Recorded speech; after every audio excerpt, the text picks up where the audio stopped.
Bonjour à toutes et à tous et bienvenue dans ce webinaire. Nous allons passer 45 minutes ensemble pour tenter de répondre à cette question: comment accompagner les élèves à besoins particuliers grâce au numérique, étape par étape. Alors, je suis Delphine Méhalel, je suis directrice de la School Academy, un organisme de formation au numérique dédié aux enseignants. Et je suis accompagnée dans le cadre de ce webinaire par un intervenant qui s'appelle Noël. Je te laisse te présenter, Noël. Oui, donc Noël Diamant-Berger, je préside une association qui s'appelle l'association Fuseau France et qui équipe, accompagne et forme des enfants qui vont à l'école avec un ordinateur depuis une douzaine d'années. Ok, merci Noël. Et nous sommes également accompagnés par Camille. Camille, est-ce que tu peux te présenter également? Oui, bonjour, je suis Camille Giordano, je suis coordonnatrice d'un dispositif Ulysse TSLA, donc troubles spécifiques du langage et des apprentissages. Donc j'accueille des élèves en collège de la sixième à la troisième qui ont des troubles 10. Ok, parfait, merci Camille. Alors avant de démarrer, je vous propose de regarder comment fonctionne la console GoToWebinar. Si vous voulez poser des questions, s'affiche à l'écran en fait les fonctionnalités de la console. Voilà, et vous pouvez poser vos questions pendant tout le webinaire et on y répondra au fur et à mesure ou à la fin de la session. Alors c'est parti, on va démarrer, donc 45 minutes. Moi ce que je vous propose avec les intervenants, c'est déjà de commencer par définir un petit peu qui sont ces élèves à besoins particuliers et quels sont leurs besoins. Ensuite, on déterminera comment le numérique peut aider ces élèves et puis aussi quel type d'équipement ou quel type de logiciel est approprié pour ces élèves. Et enfin, on finira par comment l'enseignant, dans sa posture, peut accompagner au mieux les élèves à besoins particuliers. Donc je vais démarrer un petit peu sur l'introduction pour qu'on ait bien en tête les bonnes terminologies. Quand on parle d'élèves à besoins particuliers, de qui parle-t-on et de quels troubles parle-t-on?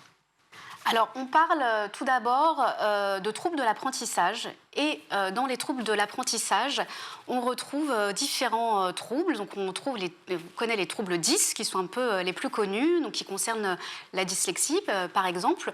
On a aussi les troubles de déficit de l'attention avec ou sans hyperactivité. On a également les troubles du spectre autistique. On a aussi des troubles du développement intellectuel.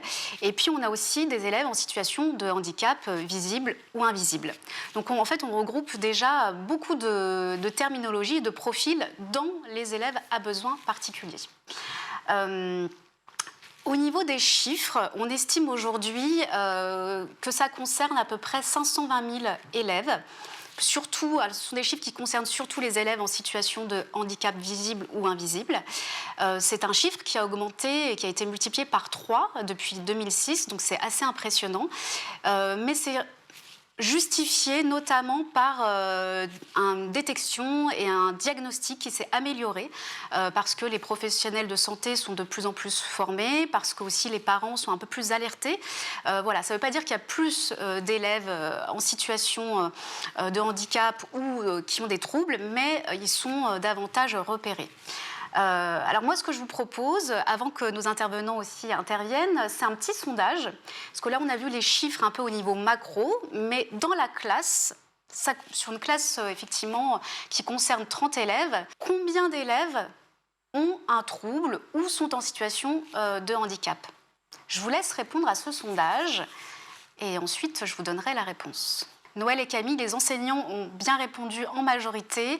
Donc on estime qu'il y a à peu près 5 élèves dans une classe de 30 qui ont effectivement un trouble de l'apprentissage ou qui sont en situation de handicap. Et donc c'est assez impactant pour une classe. Donc c'est très important de savoir comment accompagner ces élèves parce qu'en fait ça représente quand même un nombre important. Justement, on va rentrer dans le vif du sujet. Avec la question du numérique, comment le numérique peut aider les élèves à besoins particuliers. Avant de démarrer, moi ce que je vous propose, c'est qu'on regarde le témoignage d'une jeune élève qui s'appelle Camille. Ce témoignage est issu d'un extrait d'un documentaire réalisé par Annie Tubbs et en fait qui donne la parole à ses élèves et à leur vécu en classe. Donc je vous propose de regarder ça dès maintenant. J'ai beaucoup souffert en fait. Et c'est seulement quand le PC est arrivé que j'ai pu tout doucement redécouvrir ce droit au loisir et voir un peu un avenir en fait. Parce qu'avant j'avais les aménagements, que ce soit du tiers-temps ou l'accès à un dictionnaire, c'est très bien, j'ai du mal à connaître l'alphabet, donc un dictionnaire c'était bien compliqué. Et le tiers-temps, ça peut aider, mais ça fait pas tout parce que ça aide pas pour les fautes d'orthographe, parce que du coup il y a la difficulté à écrire des réponses lisibles et à un certain moment, si vous êtes trop concentré sur ce que vous êtes en train d'écrire, alors vous oubliez le sens de la question, donc vous oubliez des mots dans votre réponse. Alors, Noël, c'est très important ce que dit cette jeune fille. Elle dit que voilà, elle a eu des solutions d'aménagement, mais ce qui a vraiment aidé, c'est l'apport d'un PC. Voilà, elle a été équipée d'un PC. Est-ce que concrètement, tu peux me dire comment le numérique peut aider? En fait, concrètement, qu'est-ce que ça compense ou qu'est-ce que ça peut faciliter? Alors, ce qui est déjà très important de comprendre, c'est la différence entre être handicapé et être en situation de handicap. Donc, effectivement, une personne qui est en fauteuil roulant, qui a une place à traverser, elle n'est pas en situation de handicap, mais s'il y a 2 marches au milieu de la place, elle est en situation de handicap. Donc, nos enfants sont empêchés d'accomplir certaines tâches, écrire, lire, calculer, être attentif. Nous, dans notre association, c'est à peu près les 4 grandes familles de gestes qui permettent d'être en réussite à l'école. Et quand un enfant est en difficulté dans l'accomplissement de l'un de ces gestes, il est en situation de handicap. Et le numérique va venir compenser cette situation de handicap, c'est-à-dire offrir une alternative pour que l'enfant puisse quand même produire ce qu'on lui demande, mais en passant par un autre chemin. Donc, il y a une démarche de rééducation, de surentraînement. C'est ce qu'on voit souvent, hélas, dans des bulletins scolaires où, finalement, on explique que l'enfant a des mauvais résultats parce qu'il ne fait pas assez d'efforts. C'est un raisonnement très vertical. Nous, on est plutôt dans un raisonnement plus horizontal. On lui demande de passer par là, par la porte, mais 2 mètres plus loin, il y a une autre porte qui lui permet d'exprimer ce qu'on lui demande. Et donc, le numérique, c'est ça, c'est compenser de façon à ce que l'enfant soit en équité par rapport à ses camarades, mais avec ses propres stratégies qui lui réussissent. Très bien, merci Noël. Camille, est-ce que tu as aussi la même définition de ce que pourrait apporter le numérique à des élèves à besoins particuliers? Je trouve que Noël a été très juste dans ses propos. C'est la notion d'équité qui est très importante. Il y a encore de nombreux enseignants qui ont des difficultés à comprendre que certains élèves ne peuvent pas arriver aux mêmes fins par les mêmes moyens que les autres. Et cette équité, elle est respectée si on leur donne des moyens qui sont adaptés à leurs difficultés et à leurs capacités. Effectivement, le numérique peut apporter cette aide là pour ces élèves, que ce soit pour la prise de notes, mais également pour le correcteur orthographique, comme on l'a entendu. Et à mon échelle, en tout cas pour mes élèves, euh, le numérique les aide beaucoup dans leur capacité d'attention, puisqu'en groupe classe, ils ne sont pas aptes à écouter une consigne donnée de manière collective, alors que quand la consigne est mise de manière individuelle sur un ordinateur ou sur une tablette, ils peuvent suivre beaucoup plus facilement le cours qui est donné. Donc, c'est vrai que le numérique apporte cette aide pour les élèves, pour qu'ils arrivent aux mêmes fins que les autres. Très bien, C'est cette merci définition Camille. d'équité Oui. avec laquelle je suis bien d'accord. Parfait, c'est très clair, effectivement. Donc, on est d'accord, pour arriver à cette équité, en fait, il faut des outils qui permettent de compenser, qui permettent l'autonomie, qui permettent tout simplement l'inclusion.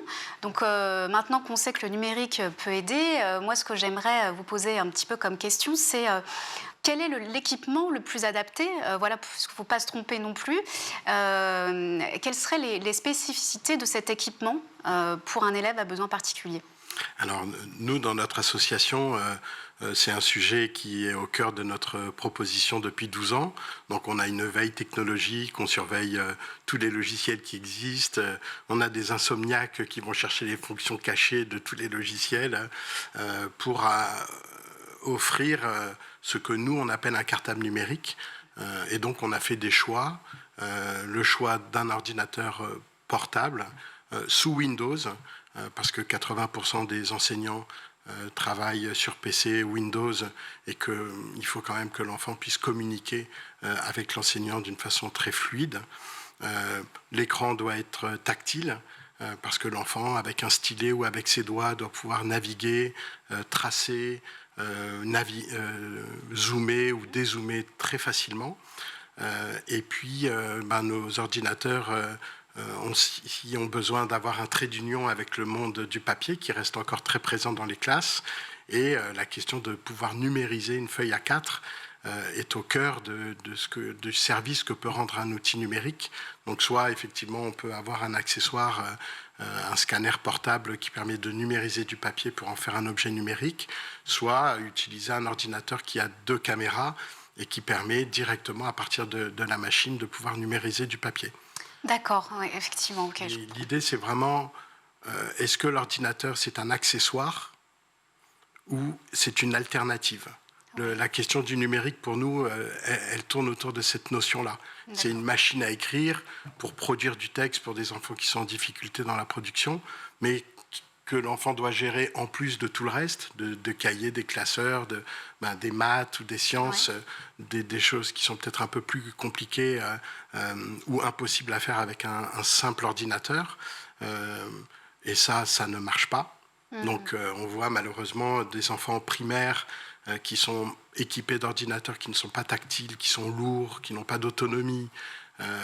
Là, vous pouvez être à peu près certain qu'en 5e, en 4e, quand ça va commencer un peu à chauffer, l'enfant il va trouver que cette solution numérique ne lui apporte pas suffisamment de bénéfices et qu'à tout prendre, il vaut mieux faire comme les autres et ils vont retomber dans le papier, être en situation d'échec et la sortie leur est indiquée 1 an ou 2 plus tard. Ok, donc oui, c'est très très important de choisir le bon matériel. Il ne faut pas se jeter sur le premier équipement venu. Il y a une vraie réflexion autour du matériel. Tout à fait. Ok. Camille, vous avez la même expérience aussi de matériel qui serait soit très approprié ou soit pas du tout approprié, justement? Oui, tout à fait. Moi, je suis enseignante en Ulysse depuis maintenant 8 ans et je pense avoir trouvé les bons outils depuis seulement 2 ou 3 ans avec mes élèves parce qu'on avance à tâtons et que, comme eux, on fait des essais et des erreurs. L'avantage du numérique, je pense, c'est qu'il peut être personnalisable en fonction des besoins des élèves. C'est ce que je fais moi avec les tablettes en classe pour mes élèves.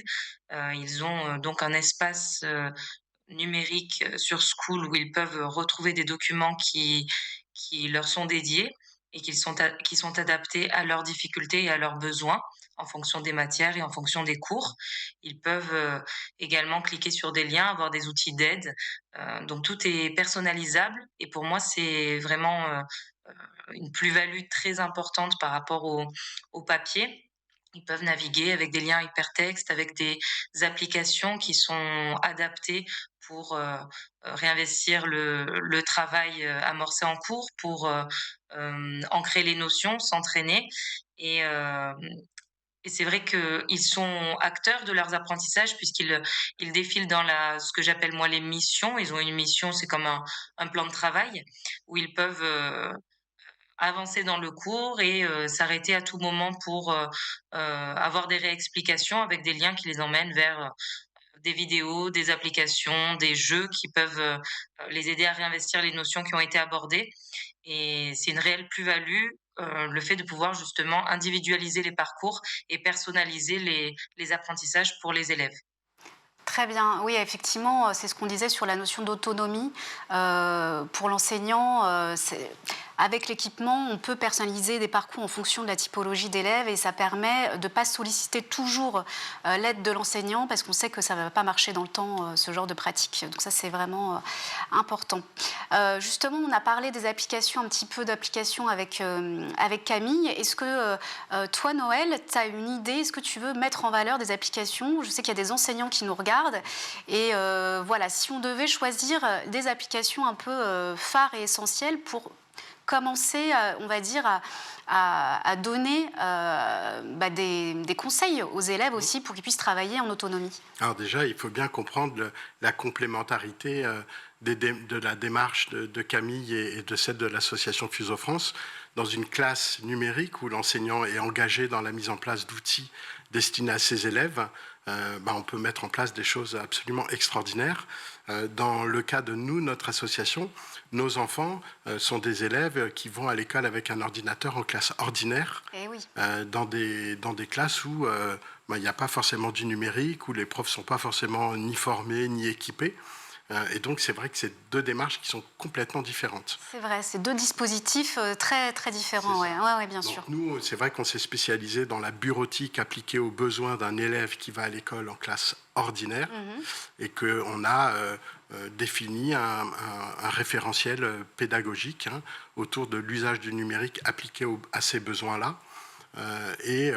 On a quelques éléments phares en termes de logiciels, principalement le logiciel OneNote de la suite Office Microsoft, mais qui est téléchargeable, qui est gratuit, je tiens à le préciser, mais qui est vraiment quelque chose d'extraordinaire, parce qu'il faut bien comprendre qu'un enfant qui va à l'école avec un ordinateur, son enjeu, il est avant tout temporel. C'est l'idée qu'il puisse faire ce qu'on lui demande en même temps que les copains. Et ce qui met souvent les enfants en situation de handicap, c'est les 10, 15 ou 20 secondes qui manquent à chaque fois à l'enfant pour raccrocher le wagon du peloton de la classe. Et c'est ça qui met en situation de handicap et qui fait qu'au bout de 10 minutes, l'enfant avance dans un brouillard jusqu'à la fin de l'heure. Et le numérique, souvent j'ai l'habitude de dire qu'il ne sert qu'à ça, à faire gagner ces quelques secondes pour que l'enfant puisse faire tout ce qu'on lui demande en même temps que les copains. Et donc là, souvent on se focalise sur la production, c'est-à-dire l'enfant doit écrire une rédaction ou doit faire des formules mathématiques, mais en réalité, le problème que partagent tous ces enfants, c'est avant tout un problème d'organisation. Et là, franchement, le logiciel OneNote, il n'y a pas photo, il est au-dessus de la mêlée, bien supérieur à tout ce qui existe, et notamment à Notability. C'est un outil absolument extraordinaire qui n'a juste un défaut, c'est que les adultes, la plupart des adultes ne comprennent pas comment ça marche ni à quoi ça sert. Et souvent, la première chose que fait un adulte quand il ouvre OneNote, c'est qu'il le referme. Alors que nous, dans notre proposition logicielle, c'est vraiment le cartable numérique, c'est 80% OneNote. Ok, très bien. Donc OneNote, je crois qu'il y a aussi Word et toute la partie de lecture immersive, de dictée vocale qui est aussi utilisée. Voilà, donc nous, dans nos cartables numériques, on installe la suite Office et Word, augmenté d'un certain nombre d'outils, de macros, qui s'appelle la barre Studis, qui a été conçue par Marie-Laure Besson, qui développe cet outil depuis de nombreuses années maintenant. C'est un outil qui est gratuit, que chacun peut télécharger, et qui offre à des enfants une centaine d'outils qui permettent d'accélérer la réalisation d'objets comme des frises historiques, des opérations, des tables de conversion, tous les schémas atomiques, physiques, électriques, optiques, les textes. D'un clic, on peut surligner les lignes pour que l'œil suive mieux. Enfin voilà, elle travaille dessus avec passion depuis plus de 10 ans et c'est particulièrement pertinent pour ces enfants-là. Eh bien, écoute, c'est très intéressant parce qu'effectivement, pour les enseignants aussi qui nous écoutent et qui quelquefois sont un peu perdus parmi tous les applicatifs qui existent, finalement, c'est assez simple. Déjà, en fonctionnant avec la suite Office, on peut avoir des fonctionnalités d'accessibilité qui vont déjà beaucoup, alors pour eux-mêmes et puis pour les élèves aussi, les aider à rendre les contenus accessibles. Camille, quels sont les outils ou les applications que toi, tu utilises dans ton environnement, dans ton dispositif Ulysse ? Alors, ce que j'utilise le plus, c'est School Partage. Donc, c'est un logiciel, une application qui permet de transférer des documents aux élèves et ils peuvent aussi m'en envoyer. Donc, ils ont un dossier qui est connecté, qui permet de faire des échanges de documents. Et dans ce dossier, ils ont des sous-dossiers répartis par matière dans lesquels ils ont leur plan de travail, tous les documents qu'ils vont retrouver en papier s'ils en ont besoin pour leur cahier, ils seront également sur la tablette dans leur dossier en couleur. des liens vers des vidéos, vers des audios pour l'anglais, pour les langues, j'y pense, notamment. Des liens vers, également des jeux en ligne, des choses pour s'entraîner. Ils suivent leur plan de travail en toute autonomie et je ne fais plus, du tout de cours, magistral. Je passe dans les rangs pour voir où ils en sont dans leur mission, dans leur plan de travail, pour les aider et débloquer, certains petites difficultés qu'ils pourraient rencontrer. Ensuite, on a évidemment installé aussi pas mal de jeux sur ces tablettes, qui permettent, aux élèves de voir de manière beaucoup plus concrète certaines notions qui peuvent être très très abstraites et très éloignées d'eux.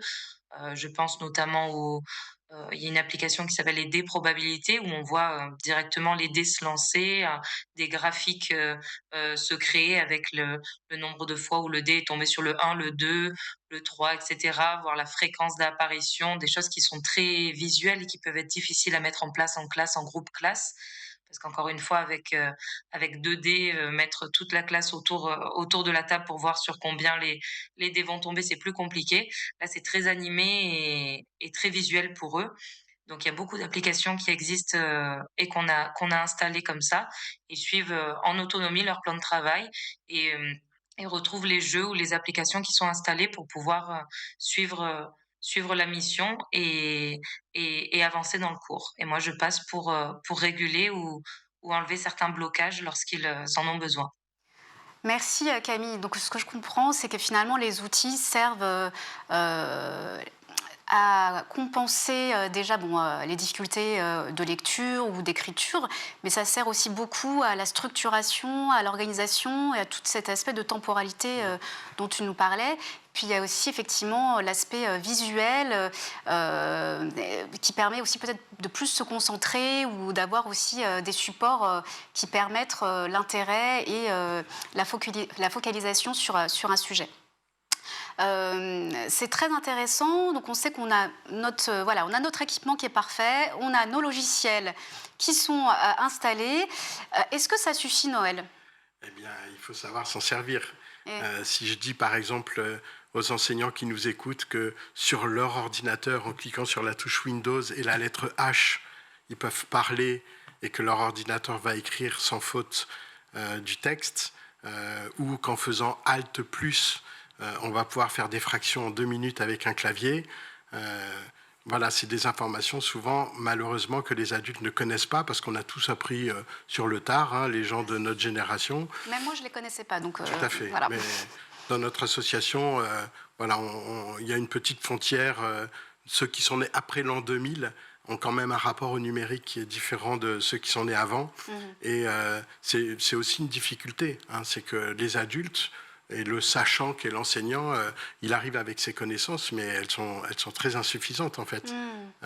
Parce que c'est bien d'avoir les logiciels, mais il faut savoir déjà qu'il n'y en ait pas trop, parce que quand l'enfant est noyé sous trop d'applications, il se perd et on est là pour lui simplifier la vie, pas pour la lui compliquer. Oui, bien sûr.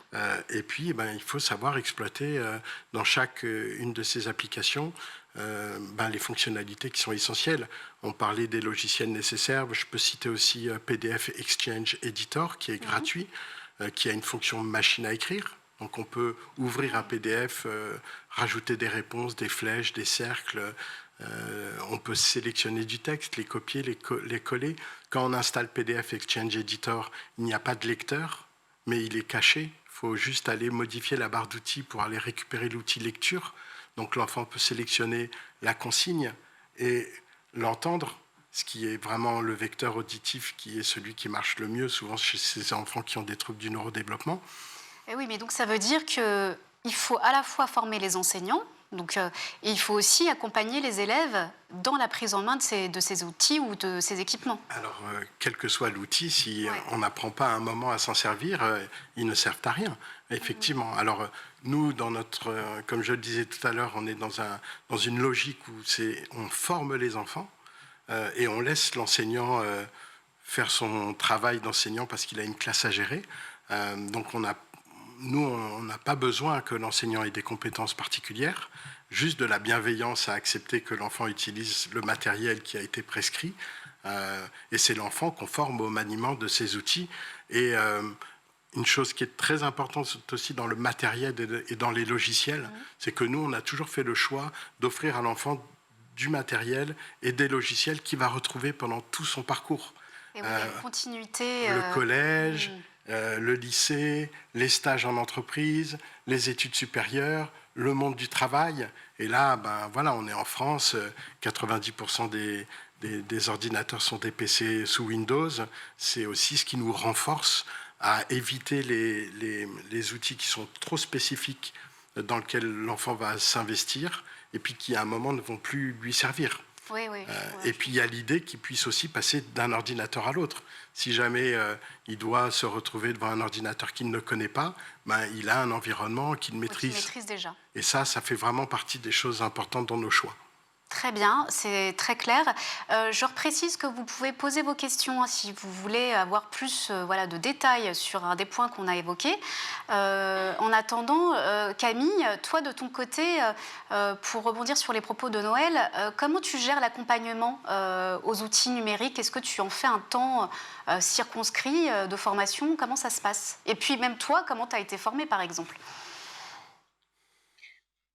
Alors moi, je me suis auto-formée au départ au numérique puisque j'ai des élèves qui sont arrivés dans ma classe avec un ordinateur et maintenant ça correspond à peu près à la moitié de mon effectif. Donc ils sont tous passés par la même ergothérapeute qui intervient dans le collège. Donc j'ai été en contact avec elle. Elle m'a expliqué ce qu'elle leur proposait, notamment OneNote, qui fonctionne effectivement très très bien pour ses élèves. Ils sont tous là-dessus et très autonomes là-dessus. Mais effectivement, quand ils avaient un petit blocage, donc elle est venue une séance ou deux avec nous en classe pour les lancer. Mais il était important que je sache aussi m'en servir puisque évidemment l'ergothérapeute n'allait pas être en cours avec nous tout le temps. Donc elle m'a aidé à comprendre ces outils-là. J'ai tout de suite vu l'intérêt et effectivement ces élèves-là ont été transformés le jour où ils ont intégré l'ordinateur en classe. Et concernant les tablettes, j'ai été formée par les personnes qui s'occupent justement de la suite School qui m'en ont parlé. Puis j'ai découvert les outils petit à petit aussi toute seule. On n'a pas réellement fait d'heures à proprement parler en classe où j'explique aux élèves comment fonctionnent les tablettes. C'est vrai qu'à leur âge, ça reste assez intuitif et ils trouvent facilement ce qui leur correspond. Donc une fois qu'ils se connectent, ils voient leur nom, ils voient le dossier correspondant à leur niveau de classe, puis le dossier correspondant à la matière en cours. Puis il y a le nom de la leçon qui est en cours. C'est très intuitif. Ils s'en sont sortis tout seuls très rapidement. Et puis ensuite, au niveau du plan de travail, moi, je note toutes les consignes. Donc, s'il y a marqué ouvre le dossier s'appelant les fractions sur School Partage, va voir telle image pour comprendre ce qu'est un triangle isocèle, récupère tel matériel dans la classe, tout est noté et ça s'est fait de manière assez naturelle. Et maintenant, ils sont très autonomes sur les tablettes, surtout ceux qui sont en troisième et qui travaillent dessus depuis maintenant 4 ans. Et ils aident aussi, il y a une forme de tutorat qui se met en place avec les nouveaux arrivants, mais ils prennent en main le matériel quand même très rapidement. Ouais, ça c'est intéressant aussi. Donc des élèves qui tutorent d'autres élèves qui débutent, c'est aussi un bon dispositif. Alors l'un des conseils qu'on donne aux parents de l'association, c'est qu'effectivement de suggérer dans les établissements scolaires que tous les enfants qui sont équipés d'un matériel numérique, quel qu'il soit d'ailleurs, soient rassemblés une fois par mois pendant 1 heure ensemble. Il se passe à ce moment-là des choses extraordinaires. Il n'y a pas besoin de rien, mais quand vous voyez un petit sixième qui explique à un troisième comment faire une fraction parce qu'il a oublié ou qu'on lui a jamais montré, ça valorise. Et on a l'habitude de dire que ces enfants qui ont été des personnes en situation de handicap, qui sont aidés depuis toute leur vie, surtout depuis qu'ils sont en difficulté à l'école, le fait d'avoir l'outil numérique et de le maîtriser, ça leur permet d'aider leurs grands-parents, d'aider leurs profs. Et c'est souvent le premier domaine où ils vont être en position d'aider les autres, alors que ce sont des personnes qui sont toujours aidées. Et ça, pour la confiance en soi et l'image qu'on a de soi-même, ça révolutionne complètement. Du coup, les enfants arrêtent de dire qu'ils sont nuls, parce que malheureusement, leur échec fait naître en eux cette idée. Et souvent, on a des parents qui entendent leurs parents le soir, leurs enfants le soir à la fin des devoirs dire mais je suis nul, quoi. Et franchement, c'est juste pas possible d'entendre des choses Ah comme bah ça. non, pas du tout. Surtout qu'on sait bien que du coup, ça n'a rien à voir avec ça. C'est effectivement voilà, des troubles ou des handicaps qui peuvent être compensés. Mais je trouve ça très intéressant, ce renversement de valeurs et cette revalorisation par le numérique. Ils deviennent des experts du numérique parce qu'ils en ont besoin. Et ça, c'est voilà, quelque chose vraiment aussi de valorisant. Ouais. Pour rebondir encore sur les logiciels, parce que on a dit que ce temps était pratique. Bah oui, exactement. Je voudrais juste rappeler que dans OneNote, voilà, faire un fichier, mettre des choses dedans, faire enregistrer sous, donner un nom au fichier, le mettre dans un dossier, qui est souvent dans un dossier, c'est la préhistoire de la bureautique. Je suis désolé de le dire, et que OneNote justement propose l'inverse, c'est-à-dire que l'enfant va d'abord aller à l'endroit où il doit travailler, et quand il a fini son travail, il est rangé, parce que OneNote s'auto-enregistre. Je voudrais aussi parler des maths et des sciences. Donc, les sciences, Marie-Laure Besson a trouvé la réponse avec la barre Studis. Il y a tout ce qu'il faut. Alors, justement, on a une question là-dessus. La barre Studis, tu dis. Oui. Et ça, comment on fait pour la voir concrètement? Parce qu'on a une question là-dessus. Est-ce qu'elle est gratuite? Comment on la télécharge? Alors, il y a eu 77 000 téléchargements l'année dernière de cette barre qui est gratuite. Donc, il suffit de taper Barre Studis, l'association Fuso France la gère maintenant, et c'est effectivement gratuit, c'est ultra simple. Il y a plusieurs versions, primaire, collège, lycée, et puis il y a même une version qui permet à des enseignants de créer des supports. Donc, c'est très complet, il y a tous les tutos sur le site de Marie-Laure. Je voudrais aussi parler un petit peu de géométrie. Donc, tout le monde connaît GeoGebra. Oui. Mais il existe une alternative qui s'appelle GraphMath 32, qui est qui est développée par un professeur de maths en France, dans un cadre associatif, et qui est très, très adapté aux élèves qui ont des troubles du neurodéveloppement. Et il a beaucoup travaillé sur l'adaptation, justement, de cet outil. Donc, c'est une alternative à GeoGebra qui est particulièrement adaptée pour nos enfants. Et il y a aussi sur Internet, y compris sur notre site, des vidéos qui expliquent comment ça fonctionne. Et il faut effectivement apprendre aux enfants à l'utiliser, ouais. Et que les adultes se disent que c'est possible, parce qu'avec l'informatique, tout ce qui n'est pas connu n'existe pas. Et oui, bien sûr. Je dis souvent aux enfants, quand on n'a jamais goûté du chocolat, on ne peut jamais avoir envie de chocolat.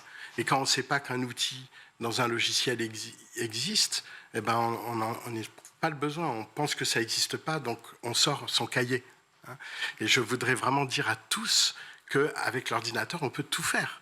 Il faut juste connaître les bons logiciels et puis les bons outils. Et bien justement, c'est aussi l'objet de ce webinaire. On vous mettra justement le lien vers ces outils, voilà, à quoi ils servent et où vous pouvez les télécharger. Après le webinaire, on vous fera une ressource pour que vous ayez tous les éléments en tête. On va finir notre webinaire, il nous reste un peu de temps, mais on va finir avec un élément quand même assez essentiel, c'est la posture justement de l'enseignant. Il y a des enseignants qui nous écoutent. Quelle est la posture déjà idéale pour inclure au mieux ces élèves dans une classe? Il y a d'abord cette notion de médical. La communauté éducative s'est enrichie ces dernières années de professionnels de la médecine et du paramédical qui apportent des réponses au fait que l'enfant est en échec dans l'exécution de telle ou telle tâche.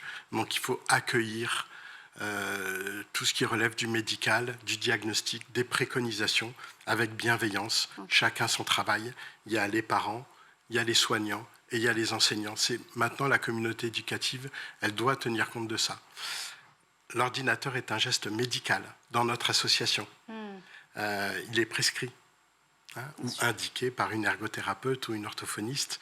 Donc déjà respecter ses droits médicaux d'un élève. Je crois que c'est le cadre à l'intérieur duquel on peut faire plein de choses. mais à l'extérieur duquel on met l'enfant en souffrance. Et on a encore aujourd'hui, malheureusement, des enfants qui sont en souffrance parce que leur droit à la différence et leur droit d'utiliser ces outils de compensation ne leur sont tout simplement pas accordés. Oui, d'accord. Donc déjà, accepter voilà, le diagnostic, la prescription qui a été faite. Donc l'enfant arrive avec son ordinateur, on l'accueille avec bienveillance. Et ensuite, qu'est-ce qu'on On a une peut faire? petite phrase pour ça, si je peux me Oui. permettre. La liberté pédagogique d'un enseignant s'arrête là où les droits et les besoins médicaux de son élève commencent. Et Très là, clair. on a planté le décor. Voilà. Très clair. À l'intérieur de ça, on peut faire des choses merveilleuses. À l'extérieur de ça, on met l'enfant en situation de handicap et en souffrance. Très bien. Bon, on l'a vu avec le témoignage de la jeune fille au début qui disait, voilà, malgré tout ce qu'on lui a proposé, c'est vraiment l'utilisation de son PC qui l'a énormément soulagée. Tout à fait. Donc, il faut vraiment respecter ce droit. Et ensuite, est-ce que tu as d'autres conseils à nous donner pour l'enseignant? Est-ce qu'il doit avoir une approche particulière dans sa pédagogie? On a parlé de différenciation. Quels exemples? L'idée, c'est les résultats. C'est vraiment la différence qu'on peut trouver entre l'équité et l'égalité. Les attentes doivent être différenciées entre ces élèves. Un enfant qui est empêché d'écrire, il a plein de choses à dire, mais il faut lui laisser les lui dire d'une façon différente, à sa façon. Et c'est vrai que dans une classe, dans un groupe, c'est pas toujours évident pour un enseignant d'accepter qu'il n'y ait pas d'égalité, mais que l'équité ait pour résultat qu'un élève, par exemple en anglais, qui a une dyslexie sévère, on sait très bien qu'il va avoir 0 toute l'année si on l'évalue uniquement à l'écrit. Donc un enseignant en anglais doit, s'il veut valoriser son enfant et son élève et le mettre en équité par rapport à ses camarades, il doit l'interroger à l'oral. Sinon, c'est perdant-perdant. Oui, c'est ça. Donc, dans l'évaluation aussi, il faut voilà, adapter le mode d'évaluation, donc adapter le support, adapter peut-être même la consigne. Est-ce que, Camille, tu peux réagir par rapport à toi-même qui interviens donc dans les dispositifs Ulysse? Quelle est la posture la plus adaptée? C'est vrai qu'un enseignant, quand il reçoit sa liste de classe au début de l'année et qu'il voit la ligne avec un élève 10, un élève suivi par une AESH, un élève avec un ordinateur. Bon, c'est pas la bonne nouvelle, je pense, de la rentrée parce que il voit en ça des difficultés, des besoins de différenciation, d'adaptation, et donc tout ça est synonyme de travail supplémentaire. Mais je pense vraiment qu'il faut modifier sa posture et sa réflexion par rapport à cela, puisqu'un élève qui est bien formé sur son ordinateur ne va pas générer un travail supplémentaire pour l'enseignant. Le travail va être différent, bien sûr, mais comme on l'a dit, le nombre d'élèves qui ont des besoins éducatifs particuliers est en pleine croissance. On ne peut pas les ignorer parce que, effectivement, comme le disait Noël, ben, on peut leur proposer comme les autres, mais ils auront 0 toute l'année, et c'est perdant-perdant, effectivement.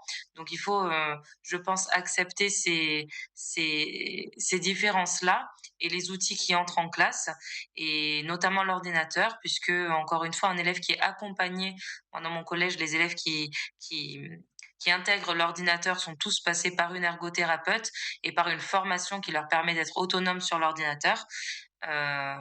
Donc il ne faut pas avoir peur de cette arrivée du numérique dans les classes. C'est essentiel pour ces élèves-là, et et quand ils sont bien formés, ils ne posent pas plus de problèmes que les autres. Au contraire, ils vont suivre au même rythme que les autres. Ils vont pouvoir participer davantage, se sentir intégrés dans la classe.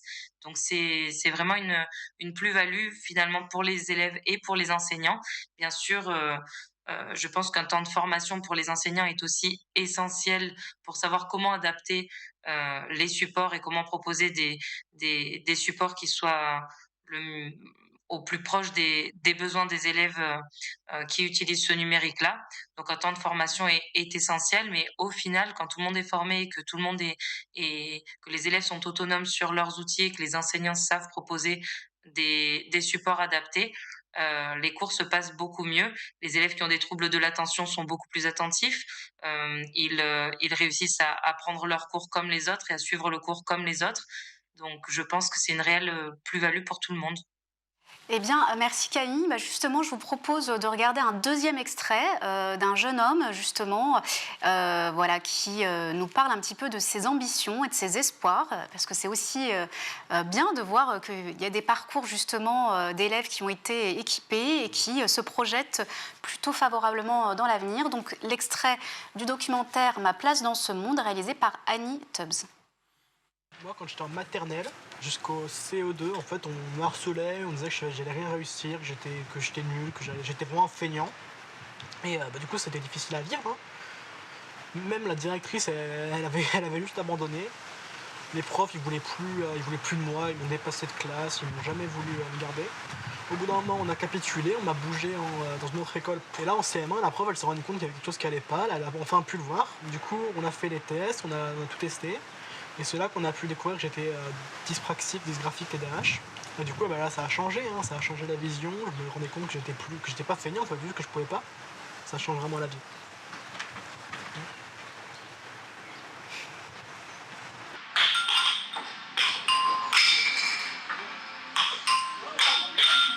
Ça fait plaisir de ne plus être tout seul dans une petite bulle. Ma bulle s'est agrandie en quelque sorte. Et c'est super, ça, c'est vraiment bien. On m'a toujours dit que j'allais pas réussir à faire des trucs minutieux et tout. Et je vais partir en banlieue pâtisserie, donc je vais me battre et on va voir ce que ça donne. Mais moi, je pense que je vais arriver. Alors voilà, on a le témoignage d'un élève qui se projette dans l'avenir, voilà, qui nous raconte que c'était très difficile. Je rebondis parce qu'on a eu une maman qui a posé son expérience et son témoignage dans le chat et qui tenait à te remercier personnellement parce qu'elle a été accompagnée, son enfant a été accompagné par Fuso France et elle expliquait que ça a été vraiment extrêmement positif pour son fils, qu'il était maintenant au collège et que vraiment c'était un soulagement et très très bénéfique pour les apprentissages. Donc tu as un merci en direct, voilà, d'un témoignage d'une maman. Et on va s'arrêter là. Est-ce que Camille, tu voudrais conclure sur quelque chose qu'on n'aurait pas abordé? On n'a pas abordé beaucoup de choses, mais beaucoup Voilà. de choses, je veux dire, mais bon, 45 minutes, c'est compliqué. En tout cas, moi, je mon dispositif fonctionne très bien avec, ces tablettes-là. Les élèves sont très sont très autonomes et comme je l'ai dit, ça fait, maintenant 8 ans que je suis dans cet établissement et depuis l'arrivée des tablettes et de ces plans de travail en autonomie, j'ai vu vraiment, l'évolution de mes élèves et donc on continue dans cette voie-là. C'est très, très positif et heu, voilà, le numérique est arrivé de manière, réfléchie et qui apporte une réelle plus-value pour les élèves et pour mon travail d'enseignante aussi donc c'est très positif. Merci Camille. On va conclure sur quelques questions, si on en a. Alors on a une question qui te concerne Noël, d'un parent qui nous dit, voilà, moi j'ai repéré, j'ai des indices, peut-être qu'il y a un trouble, comment faire pour que mon enfant soit diagnostiqué et puis qu'il y ait un équipement, et puis en fait, quel est le parcours en fait pour un parent qui se pose des questions? Alors le parcours, il est souvent chaotique, hein, on appelle ça l'errance thérapeutique, Ouais. le temps d'avoir des rendez-vous, d'explorer un peu les 5 troubles du neurodéveloppement. Donc ça suppose d'aller voir des paramédicaux, orthophonistes, ergothérapeutes, orthopsie, neuropsie, la liste est longue. Il faut d'ailleurs être riche pour pouvoir diagnostiquer son enfant, malheureusement. Oui, c'est un passage obligé. Alors il existe des outils de repérage des troubles, donc on n'est pas dans du diagnostic, mais on est... Bon, déjà, ça peut aider. Voilà. Oui. Et donc là, je dois parler de la très belle initiative d'une équipe de neuropsy à Nice. Ça s'appelle identidis.com.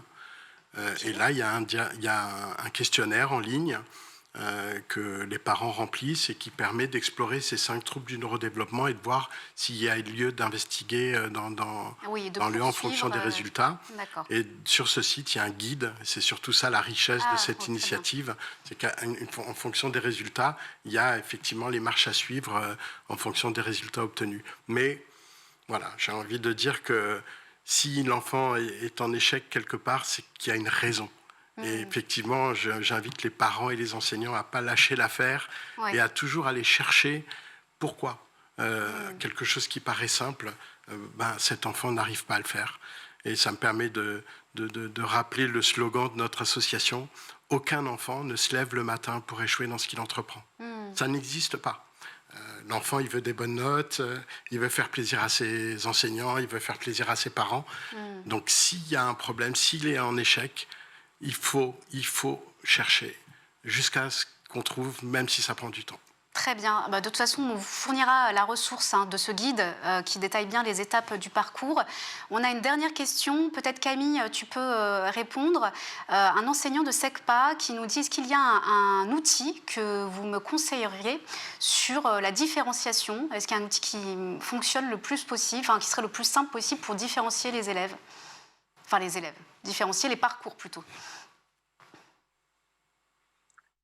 Il en existe beaucoup.